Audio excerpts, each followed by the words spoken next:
السلام عليكم ورحمة الله وبركاته. وعليكم السلام ورحمة الله. إن الحمد لله علي الأرضين، والصلاة والسلام على من كان نبيا وآدم بين الماء والطين، وعلى آله وأصحابه أجمعين.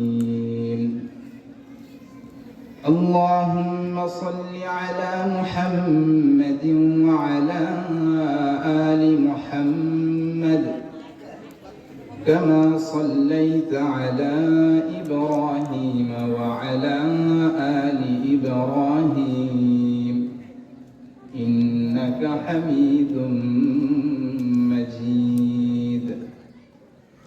اللهم بارك على محمد وعلى آل محمد كما باركت على إبراهيم وعلى آل إبراهيم إنك حميد مجيد. أما بعد فأعوذ بالله من الشيطان الرجيم. بسم الله الرحمن الرحيم.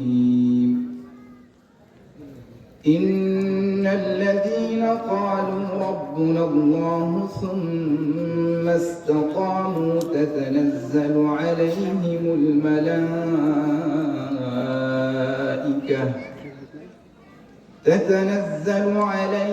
الملائكة ألا تخافوا ولا تحزنوا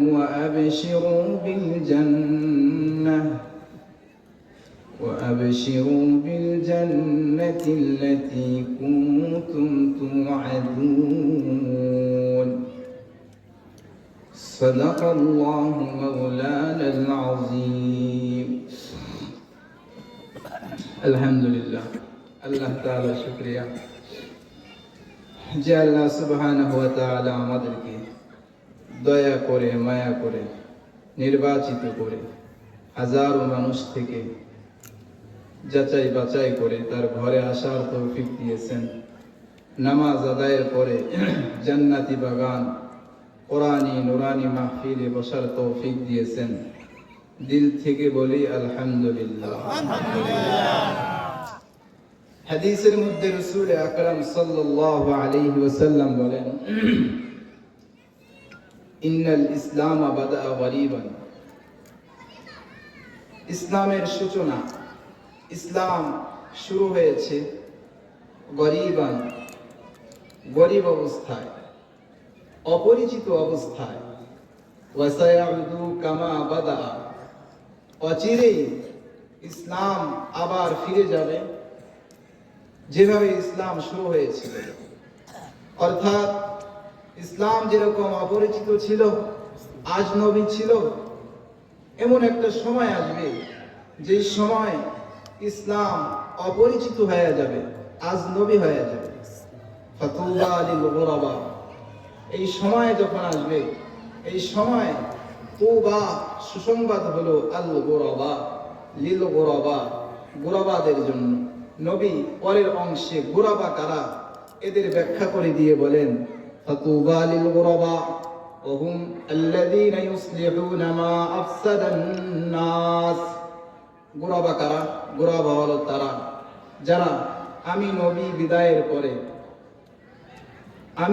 বিদায়ের পরে আমার ধর্মের মধ্যে, আমার দ্বীনের মধ্যে, আমার আনিত শরীয়তের মধ্যে যেই সমস্যা হয়, যেই ফাসাদ হয়, যে অতিরঞ্জিত হয়, এই অতিরঞ্জিত বিষয়কে তারা ইসলাহ করে, সংশোধন করে।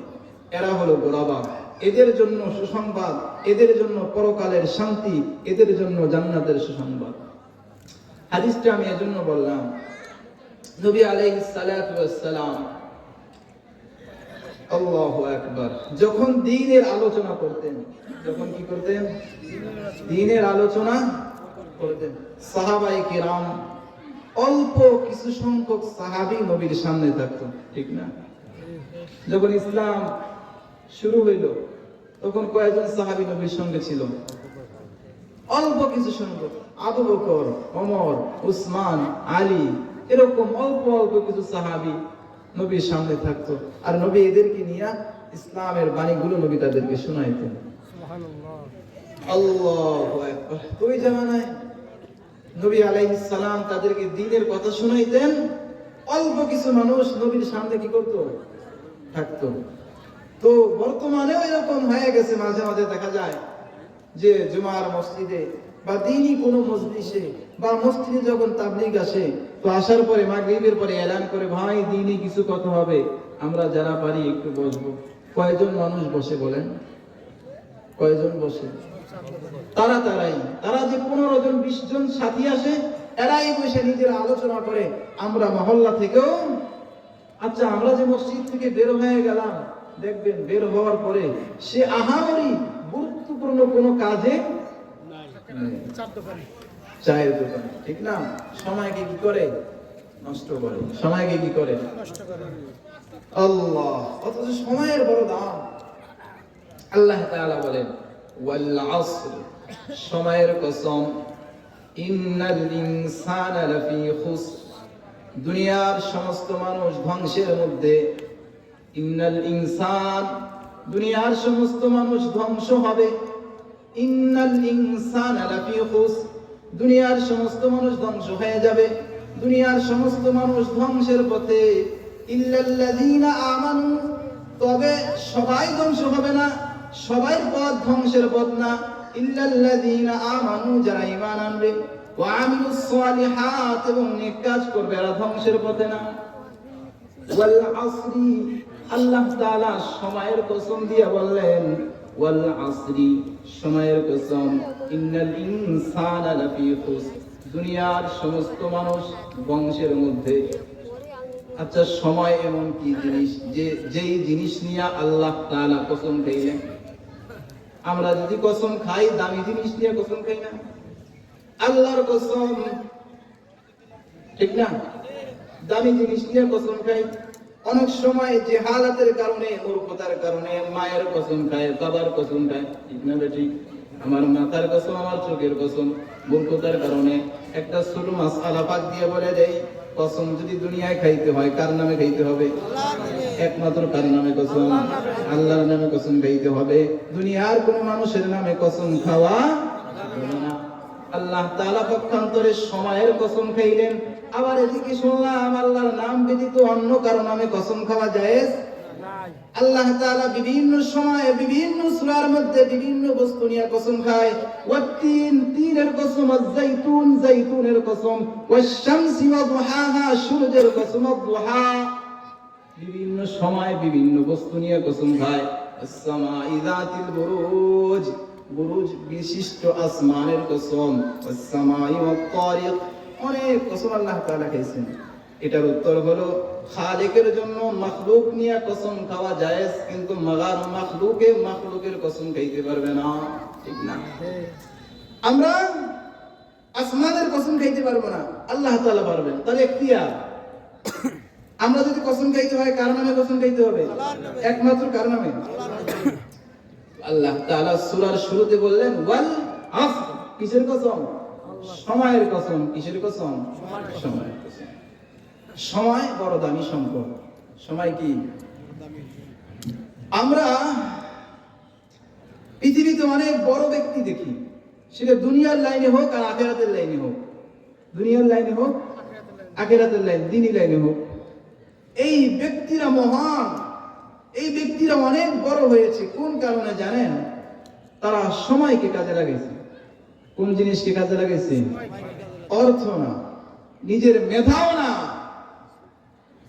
যদি নিজের মেধাকে কাজে লাগাইলেই বড় হওয়া যেত, তাহলে যে বিজ্ঞানী আইনস্টাইন, তার তো কোনো মেধাই ছিল না।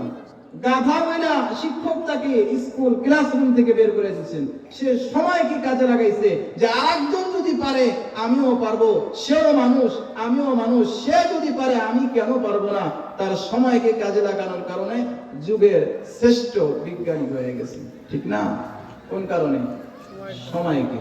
তো আল্লাহ তাআলা ওয়াল আসর, সময়ের কসম খাইয়া বান্দাদেরকে নসিহত করেন, বান্দারা তোমরা সময়ের মূল্যায়ন করো, সময়কে অপচয় করো না।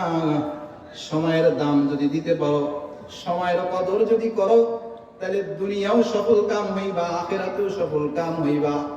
প্রবাসী মানুষ যায় না, ওখানে যায় যদি সময়কে অপচয় করে, কাজে না লাগায়, সে কিছু করতে পারবে?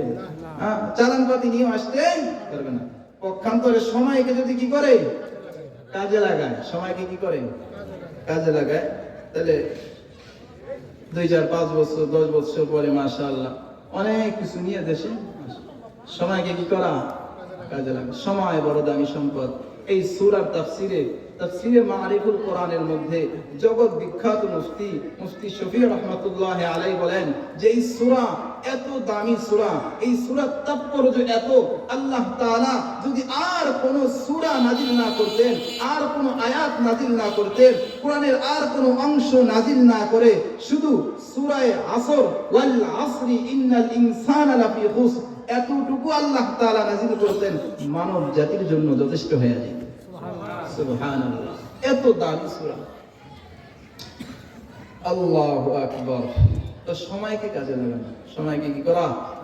কাজে লাগানো। আমি ওই হাদিস থেকে এখানে চলে আসছি যে আমরা সময়কে নষ্ট করে দিই। সময়কে কি করে দেই? এই জন্য সময়কে কাজে লাগানো।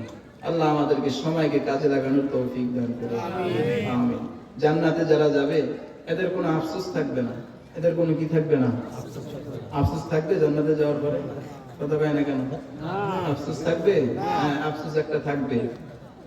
আফসোস, আহা সুবহানাল্লাহ যদি আরেকবার বলতাম, আলহামদুলিল্লাহ যদি আরেকবার বলতাম, চায়ের দোকানে যদি আড্ডা না দিয়া মসজিদে বসে বসে জিকির করতাম, আহা তাহাজ্জুদ যদি বেশি করে পড়তাম, সাজদা যদি বেশি করে দিতাম, তাহলে এরকম ছোট জান্নাত নিয়ে থাকা লাগতো না, বড় বড় জান্নাতের মালিক হয়ে যেতাম। ঈর্ষা হবে, ঈর্ষা। আহা নামাজ যদি সুন্দর করে পড়তাম, কোরআন যদি পড়তাম, উলামায়ে কেরামের মজলিসে যায় যদি কোরআনের কথাগুলো শুনতাম, আহা ওয়াজ মাহফিলে যায় যদি ওই চায়ের দোকানে আড্ডা না দিয়া, ওই মেলার মধ্যে ঘোরাফেরা না কইরা মজলিসে বসে যদি কিছু দিনই কথা শুনতাম, এই কথার উপরে আমল করতাম আর না করতাম, অন্তত আমার এই সময়টুকু গুনাহমুক্ত হইতো। এই সময় গুনাহমুক্ত থাকার কারণে জান্নাতের ভিতরে আমার মর্যাদা আরো বেশি হইতো। সুবহানাল্লাহ। এজন্য আফসোস এটা হবে, আহা জিকির যদি বেশি করে করতাম। হাদিসের মধ্যে আল্লাহর নবী বলেন একবার যে সুবহানাল্লাহ বলে জান্নাতের ভিতরে তার জন্য এমন একটা বৃক্ষ করা হয়, এমন একটা গাছ রোপণ করা হয় যে গাছের ছায়া একটা দুরন্ত ঘোড়া, শক্তিশালী ঘোড়া যদি দৌড়াইতে থাকে 500 বছর দৌড়াইলেও সেই গাছের ছায়া শেষ হবে না। এত সুন্দর একটা গাছ আল্লাহ তার জন্য বানায় দেয়। সুবহানাল্লাহ।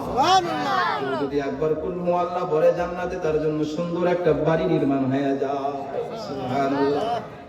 কেউ যদি কি করে কুল হু আল্লাহু আহাদ আল্লাহুস সামাদ লাম ইয়ালিদ ওয়া লাম ইউলাদ ওয়া লাম ইয়াকুল লাহু কুফুয়ান আহাদ, একবার যদি কুল হু আল্লাহ পড়ে আল্লাহকে রাজি করার জন্য, তার আমল নামায় জান্নাতের মধ্যে সুন্দর একটা বাড়ি হয়ে যায়। আমরা ধর্মীয় কাজ, দিনী কাজ একদম সহজ, আমরা এটাকে কঠিন বানায় নিছি। আমরা কি করছি? কঠিন বানায় নিছি।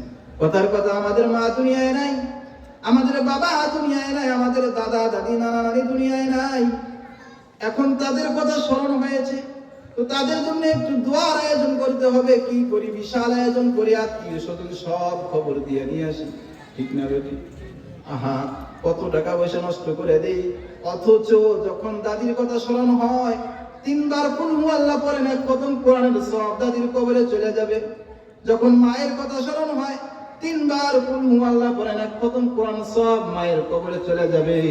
ওযু করা লাগবে না, মসজিদে যাওয়া লাগবে না, যাই নামাজে দাঁড়াইতে হবে না, শুধু স্মরণ হয়েছে আপনি যে অবস্থায় আছেন, কুল হুয়াল্লাহ পড়েন। ও আল্লাহ, আমার এই 3 বার কুল হুয়াল্লাহর যে সওয়াব আমার মায়ের কবরে দিয়ে দাও। সাথে সাথে 1 খতম কোরআনের সওয়াব। আর আপনারা আমাদেরকে নিয়ে যাবেন, আমরা দোয়া করব ঠিক, কিন্তু আমাদের ভিতরে একটা থাকে না যে ইনশাআল্লাহ কিছু একটা হবে, হ্যাঁ? আল্লাহু আকবার। তা আপনি আপনার মায়ের জন্য দোয়া করবেন, আর আমি আপনার মায়ের জন্য দোয়া করব। 2 দোয়া তো এক হবে না, ঠিক না? আপনি আপনার মায়ের জন্য দোয়া করবেন, মুনাজাত ধরবেন, কিছু পারেন আর না পারেন রব্বানা যালামনা আনফুসানা এটাও পারেন না, মায়ের জন্য কি দোয়া করবেন সেটাও জানেন না। কিন্তু যখন আপনি মুনাজাত ধরবেন, আপনার হৃদয়টা নরম হয়ে যাবে, চোখ দিয়ে পানি বের হয়ে যাবে। রাসূল বলেন, সন্তান যখন মায়ের জন্য দোয়া করে, চোখের পানি চোখ থেকে বের হওয়ার আগে আল্লাহ তাআলা তার মায়ের কবরকে জান্নাতের বাগান বানায় দেয়। আল্লাহ, সহজ না কঠিন? আমরা কি করছি বলেন? কঠিন বানাইছি আমরা। হাদিসের মধ্যে রাসূল আকরাম সাল্লাল্লাহু আলাইহি ওয়াসাল্লাম বলেন, ইন্না মিম্মা ইয়ালহাকুল মুমিন মিন আমালিহি ওয়া হাসানাতিহি ইলমান আল্লামাহু ওয়া নাশরান ওয়া ওয়ালাদান সালিহান আও মাসহাফান ওয়ারাসাহু আও বাইতান লিইবনিস সাবিল আও নাহরান আজরাহু আও সাদাকাতান আখরাজাহা মিন মালিহি ফি সিহহাতিহি। রাসূল আকরাম সাল্লাল্লাহু আলাইহি ওয়াসাল্লাম বলেন, নিশ্চয় মুমিন যখন মারা যায়, মারা যাওয়ার পরে ইযা মাতাল ইনসান, মানুষ যখন মারা যায়, ইনকাতা আনহু আমালুহু, তার থেকে আমলের সমস্ত লাইন বিচ্ছিন্ন হয়ে যায়। আমলের সব লাইন কি হয়ে যায়? আমলের আর কোনো লাইন থাকে না। এজন্য যে কিয়ামতের আগে সূর্য যখন পশ্চিম দিক থেকে আসবে, তখন কি হবে? তওবা কবুল হবে? তখন যতই সাজদা দেন, এই সাজদা আল্লাহ কবুল করবে না। যতই কোরআন পড়েন, এই কোরআন আল্লাহ কবুল করবে না। যতই জিকির করেন, এই জিকির আল্লাহ কি করবে না? কবুল করবে না। হাইহাত লিমা তুআদুন। নাফরমান মুজরিম যারা হবে, তারা হাসরের ময়দানে বলবে, হায় হায় হায় হায় হায় হায়, আমাদেরকে যদি আবার পাঠানো হইতো। আবার কি করা হইতো? আল্লাহর নবী বলেন, মানুষ যখন মারা যায়, মারা যাওয়ার পরে ইনকাতা আনহু আমালুহু, তার থেকে আমলের সমস্ত লাইন বন্ধ হয়ে যায়, ডিসকানেক্ট হয়ে যায়, কানেকশন থাকে না। ইল্লা মিন সালাসা, তবে 3টা আমল যেটা জারি থাকে। বান্দা যদি এই 3টা আমল দুনিয়ায় করে যাইতে পারে, কিয়ামত পর্যন্ত তার কবরে তার রূহের মধ্যে আর সওয়াব যাইতে থাকবে। সুবহানাল্লাহ। ইল্লা মিন সালাসা, ইল্লা মিন সাদাকাতিন জারিয়া। 1 নম্বর হলো সদকায়ে জারিয়া। 1 নম্বর কি? এই সদকায়ে জারিয়া কি, এর একটা ব্যাখ্যা এর আগে যে হাদিস আমি পড়েছি, হাদিসের মধ্যে সদকায়ে জারিয়া আল্লাহ এমন কিছু নেক কাজ করে যাওয়া, যেই নেক কাজ করলে এমন কিছু ভালো কাজ করে যাওয়া, জনকল্যাণমূলক কিছু কাজ করে যাওয়া, যে কাজগুলো করলে সমাজের মানুষ উপকৃত হয়। আপনার বাড়িতে রাস্তা নাই, এটা রাস্তা করে দিলেন। আপনার গ্রামে সুন্দর ভালো টিউবওয়েল নাই, একটা ভালো টিউবওয়েলের ব্যবস্থা করে দিলেন। ভালো একটা পুকুর নাই, একটা পুকুরের ব্যবস্থা করে দিলেন। ব্রিজটা ভেঙে গেছে, একটা ব্রিজ নির্মাণ করে দিলেন। মসজিদটা তেমন সুবিধার না, মসজিদটাকে সুন্দর করে দিলেন যেন মুসল্লিরা নামাজ পড়তে পারে। মাদ্রাসা মসজিদ করে দিলেন, মক্তব করে দিলেন। এই জনকল্যাণমূলক কাজ যদি করে যেতে পারেন, আপনি কবরে যাবেন, আপনার আমলের দরজা সব বন্ধ, কিন্তু যতজন মুসল্লি মসজিদের মধ্যে সাজদা দিবে, ততটা সাজদার সব আপনার কবরে যাবে। যতজন মানুষ ওই টিউবওয়েল থেকে পানি খাবে, তত ফোঁটা পানির সওয়াব আপনার কবরের ভিতরে যাবে। যতজন বাচ্চা মাদ্রাসার মধ্যে আল্লাহ আল্লাহ বলবে, কোরআন তেলাওয়াত করবে, প্রতিটা অক্ষরে অক্ষরে একটা করে নেক আপনার কবরের ভিতরে যাবে। লাভ না লস? আমরা কি এগুলো করি? আমরা এগুলো করি না। আমাদের চিন্তা হলো দুনিয়া নিয়া। হায় হায়, আমাদের চিন্তা হলো দুনিয়া নিয়া। কি নিয়া? আল্লাহ যদি হায়াতে আর 5টা বছর বাঁচায় রাখে, জায়গা জমি নিয়ে যত জামিলা সব ক্লিয়ার করে ফেলবো ইনশাআল্লাহ। কি নিয়ত করছে, চিন্তা করছেন নি? জায়গা কিনে দেব, হ্যাঁ, জায়গা কিনে দেব, ছেলেদেরকে কি কয়, জায়গা কিনে দেব। তোরা চিন্তা করিস না, আল্লাহ যদি আর 5টা বছর আমারে বাঁচায় রাখে ইনশাআল্লাহ জায়গা জমি নিয়ে কোনো অসুবিধা হবে না। আবার কয় হুজুর দোয়া করেন, আল্লাহর কাছে সব সময় কই আল্লাহ 5টা ছেলে, 5 ছেলেরে 5টা পুতা না দিয়ে যেন আমি দুনিয়া থেকে না যাই। ঠিক না বেঠি? দুনিয়া দুনিয়া হুব্বুদ দুনিয়া রাসু কুল্লি খাতিআ, দুনিয়ার মহব্বত সমস্ত গুনাহের মূল। দুনিয়ার মহব্বত, যার ভিতরে দুনিয়ার মহব্বত যত বেশি তার ভিতরে দুর্নীতি তত বেশি। ঠিক না? যার ভিতরে দুনিয়ার মহব্বত যত বেশি তার ভিতরে খেয়ানত তত বেশি। যার ভিতরে দুনিয়ার মহব্বত যত বেশি তার ভিতরে লোভ তত বেশি, সে গুনাহ তত বেশি করে। দুনিয়ার মহব্বতের কারণে সে সুদি লেনদেন করে কি করে না, অথচ জানে সুদি লেনদেন হারাম তারপরেও করে।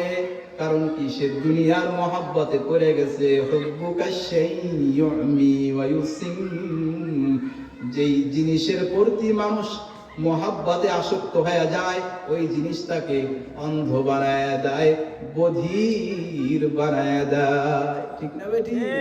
হুব্বুকা শাইয়ুমি ওয়া ইউসিম, মহব্বতের জিনিস মানুষকে বধির আর অন্ধ বানায় দেয়। কি বানায় দেয়? আমি দুনিয়াকে মহব্বত করি, এখন আমার টার্গেট হলো যেভাবেই হোক দুনিয়া আমাকে অর্জন করতে হবে। যেভাবেই হোক দুনিয়া আমাকে কি করতে হবে? অর্জন। যেভাবেই হোক দুনিয়া আমাকে অর্জন করতে হবে, সেটা হালাল পন্থায় হোক আর হারাম পন্থায় হোক, সেটা যা জুলুম কইরা হোক আর এমনে সামনে হোক, দুনিয়ার মহব্বত। ঠিক না? তো দুনিয়ার মহব্বত আমার ভিতরে বেশি। রাসূল বলেন ইল্লা মিন সালাসা, তবে 3টা জিনিস যদি কইরা যাইতে পারো কবরে যাওয়ার পরও তোমার আমল নামায় সওয়াব যাইতে থাকবে। ইল্লা মিন সাদাকাতিন জারিয়া, 1 নাম্বার হলো সদকায়ে জারিয়া। তো সদকায়ে জারিয়া কি আমরা বুঝছি? সদকায়ে জারিয়া বললাম না, জনকল্যাণমূলক কাজ করা। জনকল্যাণমূলক কি করা? কাজ করা। আল্লাহু আকবার। এই হাদিসের এই ব্যাখ্যা রাসূল সাল্লাল্লাহু আলাইহি ওয়াসাল্লাম ওই হাদিসের মধ্যে বলেন ইন্না মিম্মা ইয়ালহাকুল মুমিন, যে মুমিন যখন মারা যায় তার আমলনামার মধ্যে কিছু নেক আমল লাহেক হইতে থাকে, যুক্ত হইতে থাকে। 1 নম্বর হলো ইলমান আল্লামাহু ওয়া নাশরাহু, 1 নম্বর হলো ইলম। 1 নম্বর কি? ইলম, যেটা আমরা মাদ্রাসায় শিখাই, আমরা নিজেরা শিখেছি, এটার নাম হলো ইলম। এই ইলম আমি শিখেছি, আমি আমার উস্তাদ থেকে শিখেছি, তিনি তার উস্তাদ থেকে শিখেছেন। এভাবে আমাদের ইলমের এই সিলসিলা আল্লাহর রাসূল পর্যন্ত, বলেন সুবহানাল্লাহ। দুনিয়ার কোনো শিক্ষা আর দেখাইতে পারবেন না যেটা একজন মহান ব্যক্তি পর্যন্ত, কিন্তু আমাদের এই শিক্ষা কার পর্যন্ত? কথা কয় না কেন? রাসূলুল্লাহ সাল্লাল্লাহু আলাইহি ওয়াসাল্লাম পর্যন্ত। ইলমান আল্লামাহু ওয়া নাশরাহু, 1 নম্বর হলো ইলম, যেটা সে নিজে শিখছে অপরকে শিখাইছে। ওয়া নাশরাহু, এবং এটা মানুষের মধ্যে ব্যাপক করে দিয়েছে। ওয়ালাদান সালিহান, 2 নম্বর হলো নেক সন্তান। 2 নম্বর কি? নেক সন্তান। এটা একটা সদকায়ে জারিয়া। আপনি একটা নেক সন্তান দুনিয়ায় রেখে গেলেন, এই সন্তান যতদিন পর্যন্ত কোরআন পড়বে, যতদিন পর্যন্ত নেক কাজ করবে, যতদিন পর্যন্ত ভালো কাজ করবে, প্রতিটা ভালো কাজের পার্সেন্টেজ আপনার কবরের ভিতরে যাবে। ঠিক না বেটি? ওয়ালাদান সালিহান, নেক সন্তান। আমরা বড় দুর্বল এখানে। আপনার ছেলেটাকে মাদ্রাসায় দেন, মাদ্রাসায় কি করবো? ঠিক না? ওয়ালাদান সালিহান, 2 নম্বর নেক সন্তান। একটা নেক সন্তান রাইখা দেওয়া। দুনিয়ায় যদি সব দরকার রাইখা যান, দুনিয়াদার রাইখা যান, আপনি মারা যাওয়ার পরে ওই যে 2-3 দিন একটু কান্নাকাটি করবে, 2-3 দিন নামাজ পড়বে, 2-3 দিন যাওয়ার পরে আর পরে টুপি আর যায় নামাজ ঘরের ভিতরে তালাশ করে পাওয়া যায় না। আচ্ছা বলেন তো, কোন বাবা যদি নেক সন্তান দুনিয়ায় রেখে যায়, আর এই সন্তান যদি 5 ওয়াক্ত নামাজ পড়ে, কোরআন তেলাওয়াত করে, ভালো কাজগুলো করে, নেক আমলগুলো করে, এই নেক আমলের ভাগীদার সন্তানের বাবা হবে কি হবে না? হবে নি। পক্ষান্তরে কোন ব্যক্তি যদি খারাপ সন্তান রেখে যায় তাহলে এর খারাপের প্রতিক্রিয়া অংশীদার সে হবে কি হবে না? হবে বলেন না কেন? হবে হবে। সুতরাং সন্তান রেখে যাইতে হবে, নেক সন্তান, বৎকার সন্তান রেখে যাওয়া যাবে না। যদি সন্তান বৎকার হয়ে যায় তাহলে বলে দিতে হবে আমি মুসলমান, তুমিও মুসলমান, ঠিক না? তুমি যেই পথে চলো, যেভাবে চলো, যে আদর্শ মেনে চলো, এটা মুসলমানের আদর্শ না। মুসলমান তো আদর্শ মানবে। লাকাদ কানা লাকুম ফি রাসূলিল্লাহি উসওয়াতুন হাসানা। লাকাদ কানা লাকুম ফি রাসূলিল্লাহি উসওয়াতুন হাসানা। মুসলমানের আদর্শ আমেরিকার মধ্যে না, মুসলমানের আদর্শ লন্ডনের ভিতরে না, মুসলমানের আদর্শ নেইমার আর মেসির ভিতরে না। মুসলমান দাড়ি আর টুপি রাখবে, নেইমার মেসির মতো না, তামিলের মতো না। মুসলমান দাড়ি আর টুপি তাদের জীবন আদর্শ হবে ফি রাসূলিল্লাহ, আল্লাহর রাসূলের আদর্শের ভিতরে, ঠিক না? আল্লাহু আকবার। তাহলে সন্তান যদি বৎকার হয় তাকে বলতে হবে আমি মুসলমান। সুতরাং তোমাকেও মুসলমানের নীতি আর রীতি অনুযায়ী চলতে হবে।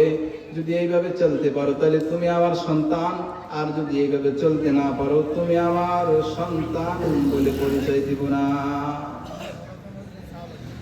আও মাসহাবান ওয়ারাসাহু, সদকায়ে জারি। আর একটা হলো মাসহাফান, দ্বীনি বই। আও মাসহাফান, দ্বীনি কিতাবাদি, কোরআন শরীফ, হাদিসের কিতাব, তালিমের কিতাব, এগুলো সমাজের মানুষকে দেওয়া, এগুলো মসজিদে মসজিদে দেওয়া। আমি যদি মরে যাই, আমার পয়সা থেকে যদি একটা কোরআন শরীফ মসজিদে রেখে যায় বা একজনকে হাদিয়া দিয়া যায়, একটা দ্বীনি বই রেখে গেলাম, এই বই পড়ে কোনো ব্যক্তি যদি দ্বীনের পথে আসে অথবা এই কোরআন শরীফ পড়লো, আর আমি যদি দুনিয়ায় না থাকি, যে কয়টা অক্ষর পড়বে প্রতি অক্ষরে একটা করে নাকি আমার কবরে যাইতে থাকবে। আও মাসহাবান ওয়ারাসাহু আও বাইতান লিইবনিস সাবিল, মুসাফির খানা বানানো, কি করা? অথবা সমাজের ভিতরে একজন মানুষ হত দরিদ্র গরিব মানুষ, তার কোনো ঘর নাই, তার জন্য সুন্দর একটা ঘরের ব্যবস্থা করে দেওয়া। আমি যদি মারা যাই, এই ব্যক্তি ঘরের ভিতরে থাকবে, যতদিন ঘরের ভিতরে থাকবে ততদিন আমার আমল নামায় সব যাইতে থাকবে। আও নাহরান আজরাহু, গ্রামের ভিতরে পুকুর নাই, পানির সংকট, সুন্দর একটা পুকুরের ব্যবস্থা করে দেওয়া।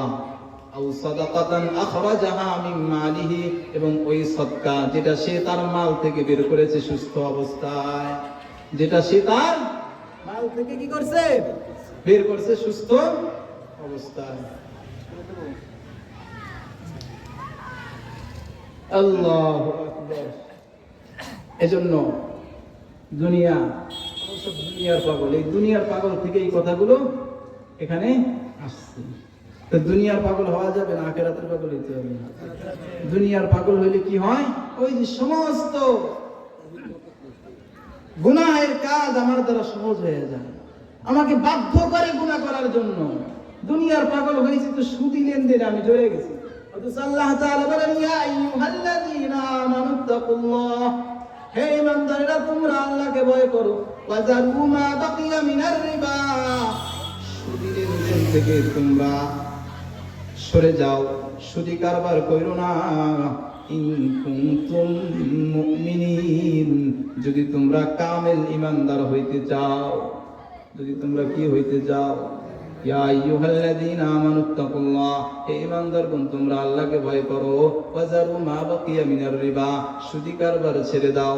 ইন কুনতুম মুমিনিন, যদি তোমরা ঈমানদার হইতে চাও।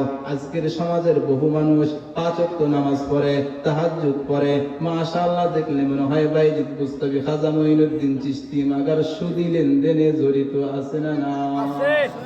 আহা, আল্লাহ তাআলা বলেন ফাইল্লাম তাফআলু, আমি নিষেধ করলাম, এরপরও যদি সুদি লেনদেন করো, ফাযানু বিহারবিন মিনাল্লাহি ওয়া রাসূলি, আমার নিষেধের পরেও যদি সুদি কারবারে জড়িত হও, তাহলে তুমি নামাজ পড়ো আর যাই করো না কেন, তুমি আমি এবং আমার নবীর সঙ্গে যুদ্ধের জন্য প্রস্তুতি নাও। নাউজুবিল্লাহ। কার সঙ্গে যুদ্ধ?